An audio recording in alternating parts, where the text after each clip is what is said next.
Olá pessoal, eu sou o professor Eduardo Augusto e na aula de hoje vamos trabalhar a resolução de questões da banca UPA da Universidade Patativa do Açaré.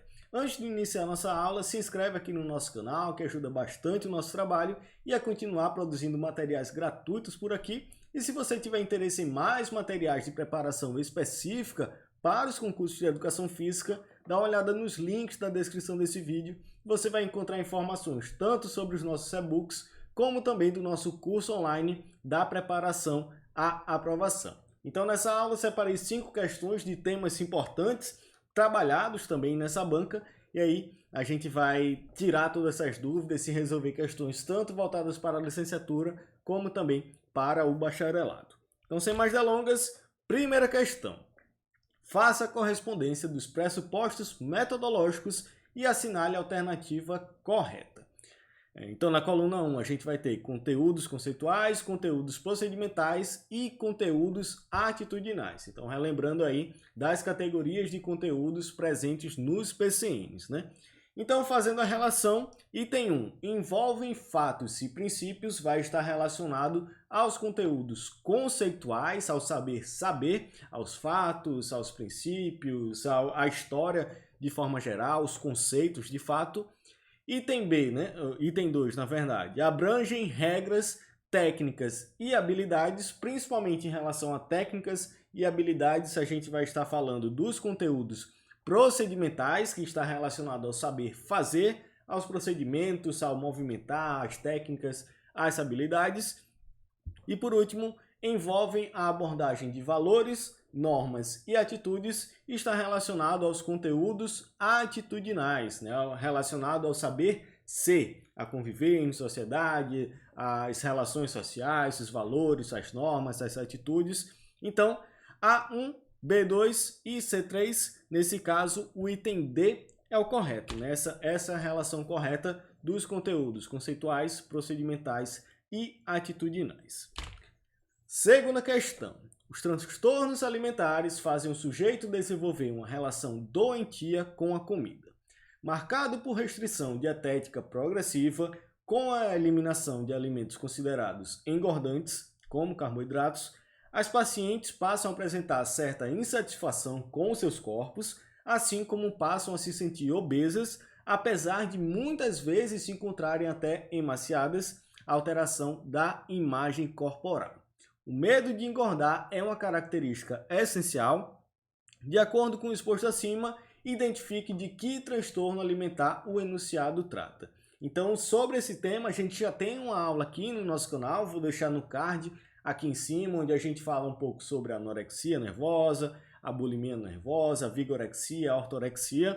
E nesse caso, de acordo com o enunciado, esse transtorno de imagem corporal, que o indivíduo, né, está em constante insatisfação com seu corpo, inclusive se sentindo obesa mesmo quando não está, exagerando nas restrições dietéticas, né, sempre tentando eliminar alimentos engordantes. Então, esse transtorno está relacionado à anorexia nervosa. Se você quiser aprofundar um pouco nesse tema, recomendo a nossa aula sobre transtornos alimentares e de imagem corporal. Então, nesse caso, segunda questão, o item A é o correto. Terceira questão. No Brasil, diversas tendências de educação física foram surgindo ao longo do tempo e cada tendência ficou em evidência por um determinado período e, de acordo com a tendência, a educação física era conceituada. Levando em consideração o exposto, relacione a coluna superior com a coluna inferior, conforme tendência e conceito da educação física. Então ele traz tendência higienista, pedagogicista, militarista, competitivista e abordagem da psicomotricidade. Lembrando que temos uma aula aqui no nosso canal, tanto sobre tendências pedagógicas, como também sobre abordagens, e lá no nosso curso a gente tem inclusive uma aula extra sobre outras abordagens pedagógicas. Então, nesse caso, higienista, pedagogicista, militarista, competitivista, e ao invés dele trazer a quinta tendência, que é a tendência popular, ele traz aí o conceito da psicomotricidade. Vamos lá para a outra coluna, né? Educação física seletora por excelência, eliminando os fracos e premiando os fortes, no sentido de depuração da raça e uma disciplinarização exacerbada. Esses conceitos, né, principalmente a eliminação dos fracos e a premiação dos mais fortes, pensando numa depuração da raça, um conceito eugênico, né, a gente vai ter principalmente relacionado à tendência militarista. A gente tem uma certa semelhança entre a tendência higienista e militarista, porém essa definição está mais ligada com a tendência militarista.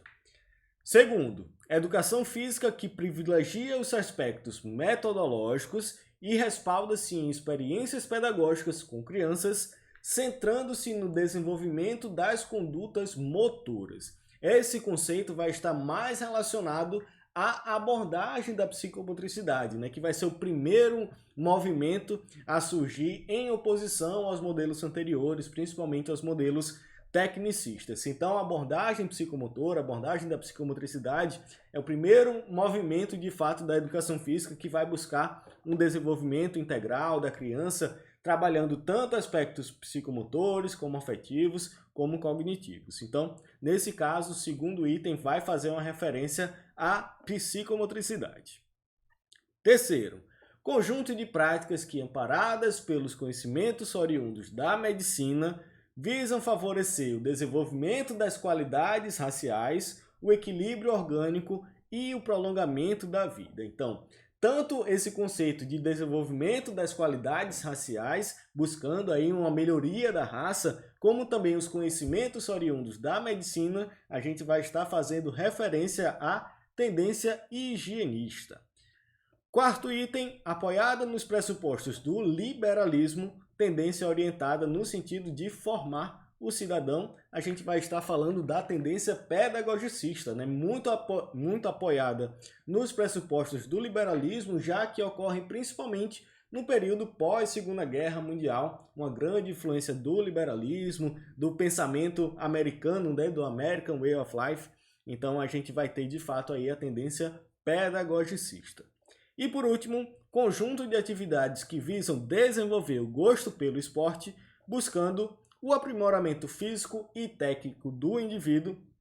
Aí a gente vai ter a tendência em voga no período da ditadura militar, né? A tendência esportivista ou competitivista. Então vamos ter militarista, psicomotricidade, higienista, pedagogicista e esportivista ou competitivista.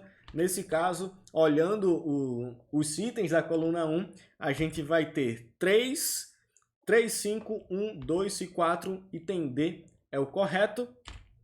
Quarta questão, assinale a alternativa que contém estruturas apenas de membros superiores. Essa daqui é uma típica questão dessa banca, né? Ela gosta de trazer algumas questões de anatomia, sempre localizando algumas partes do corpo ou fazendo essa referência a partes do corpo e as suas funções, né? Então, nesse caso, ele vai querer saber a alternativa que contém apenas estruturas de membros superiores. Vamos lá. Item A.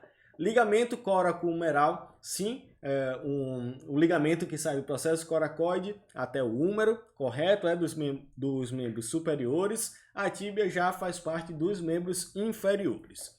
Item B. Húmero, sim, é o principal músculo do nosso braço. Músculo flexor ulnar do carpo, sim. E ligamento colateral radial, também perfeito. Então, o item B já é o correto. O item C está incorreto, pois traz o ligamento cruzado posterior, que é uma estrutura do joelho. E no item D, ele vai trazer o ligamento colateral fibular, que é uma estrutura da perna. Então, quarta questão, o item B é o correto, né? Apenas de membros superiores, o húmero, músculo flexor ulnar do carpo e o ligamento colateral radial.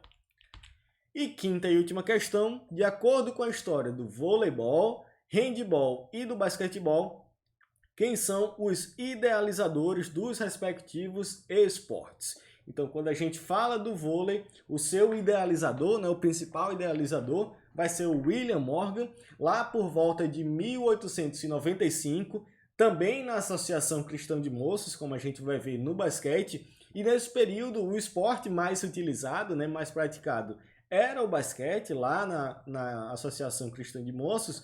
Só que ele pensou em um esporte que não fosse tão desgastante quanto o basquete, como o futebol americano, né?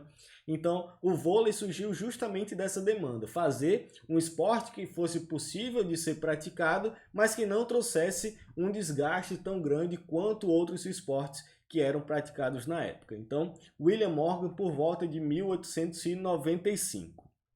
Já o handball, a gente vai ter diversos registros de possíveis origens. Uma delas é em 1848, com Roger Nielsen, que ele fazia um esporte chamado handball, onde era um esporte praticado no campo, praticado com as mãos, né, e a bola, tentando fazer o gol na meta adversária. Só que o handball, mais parecido com o que a gente tem atualmente, ele vai surgir mais por volta do início do século XX, lá em 1919, com Karl Schlenz, que ele vai trazer algumas adaptações que fazem uma referência maior ao handball praticado atualmente. Mas, de forma geral, a gente tem essas duas possibilidades. Em 1848, com Roger Nielsen, trazendo esse handball como uma possível origem aí do nosso handball tradicional, e em 1919 com Karl Schlenz.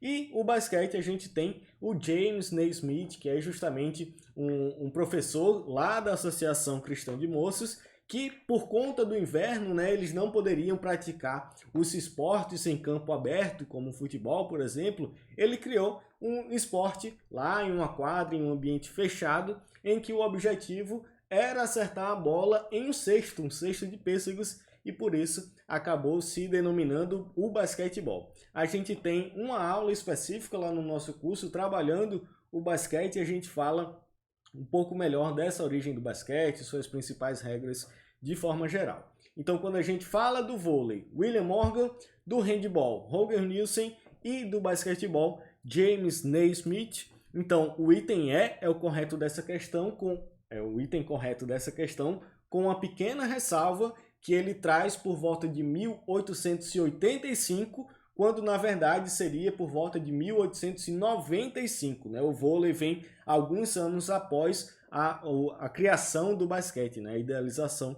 do basquete. Então, quinta questão, item é o correto, e com isso finalizamos essa nossa aula trabalhando questões importantes da banca UPA.